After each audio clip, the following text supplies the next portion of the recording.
Hello everyone. Today I will, teach you guys, seven habit of, successful, uh, highly effective teens. Yeah, you can take a look at the title here. It's about the seven habit of highly effective teens. So those, seven habits play important role to make you, successful and to allow you to become effective teens. All right, so we will go through habit one together. I will not read all of this introduction or other, so we'll get directly into habit number one together. Actually, we have part one, part two, part three, part four, but I will go into part two about the private victory, especially with habit one. So good.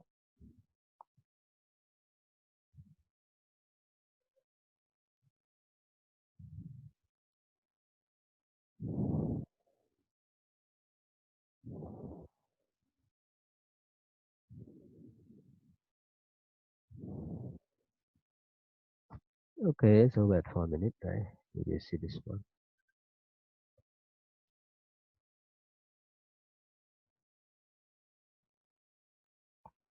Here is habit number one. Is about be proactive. What does meaning here? Okay, I will read it for you guys. Growing up in my home, right, was a time a big pain. Why? Because my dad always made me take responsibility for everything in my life. Whenever I said something like that, my girlfriend makes me so mad. Without fail, dad would come back with, "Now come on, Sin. No one can make you mad unless you let them. It is your choice. You choose to be mad." So it is very important for this meaning.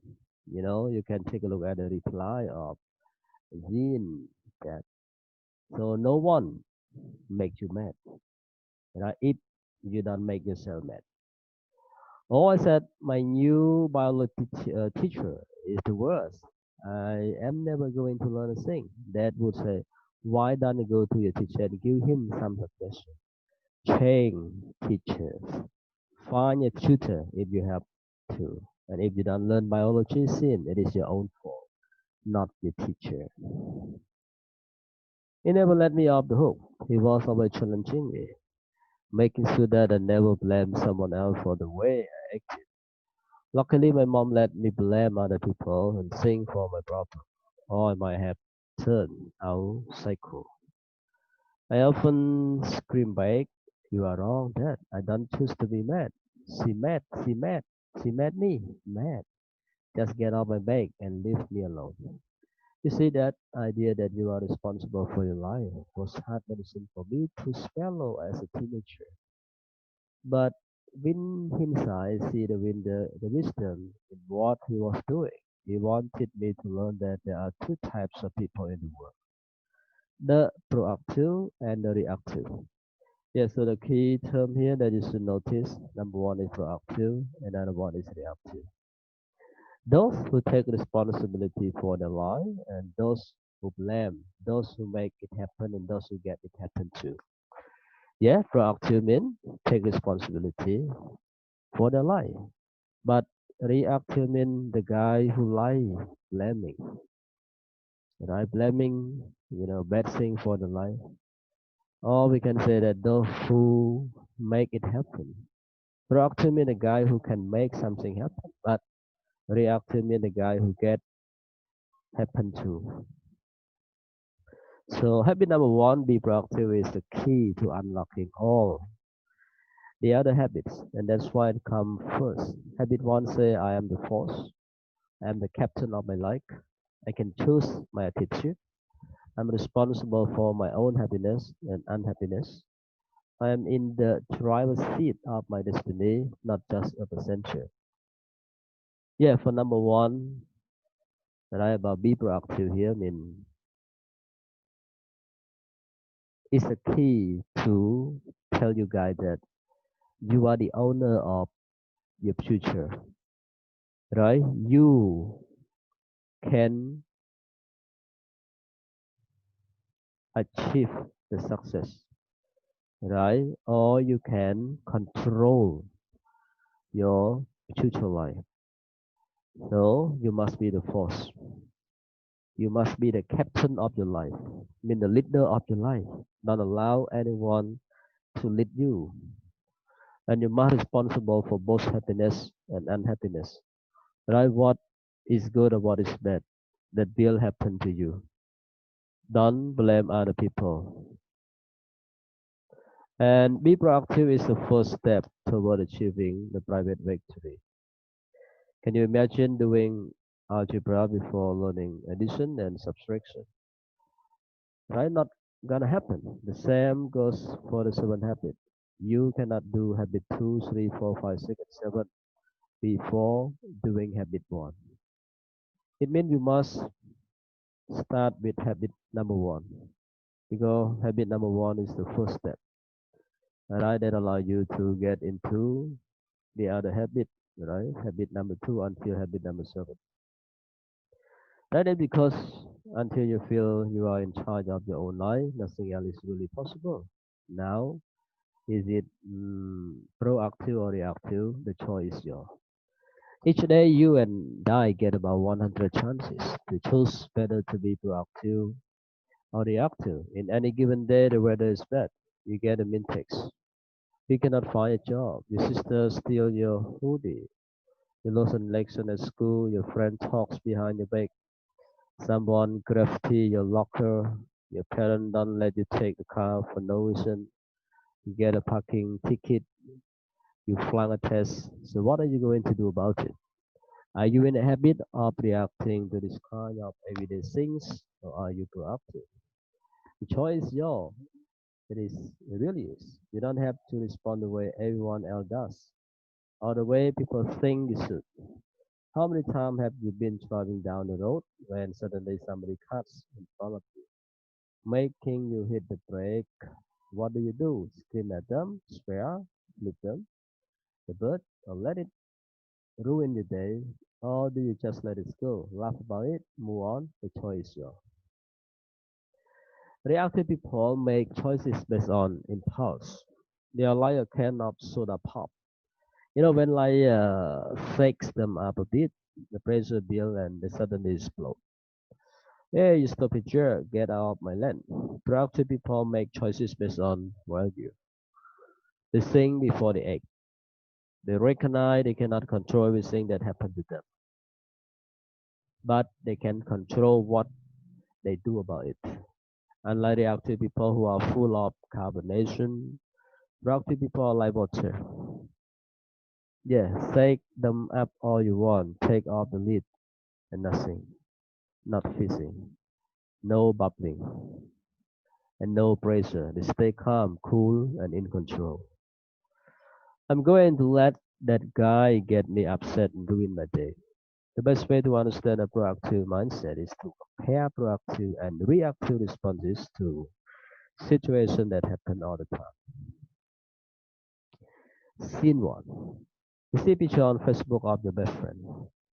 At a party the night she said she was too busy to hang out with you.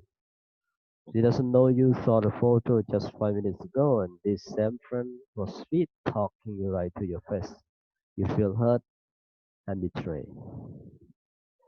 Reactive choices. Chew her out, right? So past her as you storm up.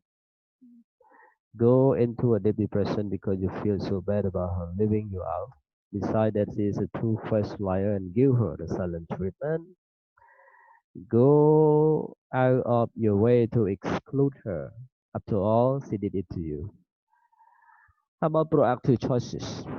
Forgive her and give her a second chance. Confront her and share how you feel that she lied to you. Realize that she has weaknesses like just like you, and that occasionally you don't include her in things without really meaning any harm. Okay, scene 2. We will take a look at scene 2, and then we will finish this first lesson for you guys, and I will continue to put more lesson in the next video. But let us, continue with scene two. You have been working at your retail job for a while now and have been completely committed and dependable. Recently, a new employee joined the crew and he gets the coveted Saturday afternoon shift, the shift you were hoping for. Reactive choices. Spend half your waking hour complaining to everyone and the dog about how unfair this decision was. Scrutinize a new employee and find this every weakness. Take your boss manic messages asking why he doesn't like you. Begin to slack off while working your shift. Proactive choices. Talk with your supervisor about why the new employee got a better shift, or if you and he can alternate. Continue to be a hardworking employee so you get the next promotion. Learn what you can do to improve your performance. If you determine you are in a dead end job, begin looking for a new one. Listen to your language. You can usually tell the difference between proactive and reactive people by the language they use. Yeah, it means that take a look at the language. They have responses to the tuition. Right, reactive language usually sound like this. That's me. That's just the way I am. What they are really saying is I'm not responsible for the way I act. I cannot change. I was predetermined to be this way. If my gym teacher wasn't such a jerk, things would be different. What they are really saying is school is the cause of all my problem, not me. Saying a lot, you are just ruined my day. Where they're really saying is I'm not in control of my own mood. You are. If only I went to a different school, had better friend, had cooler parents, had a boyfriend, then I would be happy. What they are really saying is I'm not in control of my own happiness. Think, I must have things to be happy. Notice that reactive language take power away from you and give it to something or someone else. As my friend John, uh, by the way, explained in his book what I wish I had known in high school, when you are reactive, it is like giving someone else the remote control to your life. Let's say, here, change your mood anytime you wish. Proactive language, on the other hand, put the remote control back into your own hands. You are free to choose which channel you want to be on. I think you can take a look at the difference between the reactive language and proactive language, right? Between the table here, the two column. The first column is about reactive language. They say I will try. They just the way I am. There's nothing I can do. I have to. I can't, and you ruin my day. But proactive language, I will do it. I can do it. I can do better than that. Let us look at all our options. I choose to. There's going to be a way. I'm not going to let your bad mood rub off on me. Okay, I think that's all for this lesson one. For next lesson, you will study more about this seven habit. And it's only habit number one, but right, it still has more lesson to be studied for habit number one and the other habit. I hope everyone can catch up, right, with the main point for this uh, lesson, that we want to mainly focus on reactive and proactive language. To wrap up, we can say that proactive language or proactive people mean the guy who can, right, decide on their own destiny and have responsibility for yourself. Yeah, but reactive language or reactive people, sorry, mean the guy who, cannot take responsibility for themselves, and they always blame other people for their weaknesses, for the problem. Yeah, they don't try to control their life. They don't try to do it. Yes, with determination or commitment. Okay, thank you, guys, for your watching this lesson. I hope you guys will subscribe If you want to get more video, write for this one. Thank you and see you later.